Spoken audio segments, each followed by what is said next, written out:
26 دکبر وزارت مدافع روسیه اطلاع داد که آزمایش موشک آونگارد با نتیجه مثبت به انجام رسید.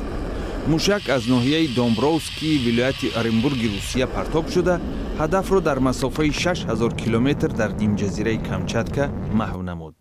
پرزیدنت روسیه ولادیمیر پوتین در پایان آزمایش خادمان وزارت مدافع را با این دستاوردشان تبریک کرد. سیستم نوی آونگارد از تهدید نظام مدافعی ضد هوایی موجوده و آینده دشمنان احتمالی امین است. این موفقیت بزرگ است. سال آینده آونگارد در اختیار نیروهای مسلح قرار می گیرد. یک پولک تشکیل شده و نظارت حربی را آغاز خواهد کرد.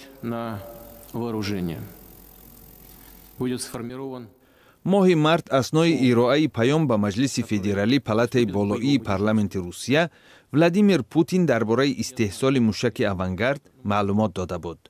همان وقت او گفت که آونگارد می تواند هدفها را در سراسر عالم نشان گرفته با سرعت 20 مرتبه بیش از سرعت صدا پرواز کند.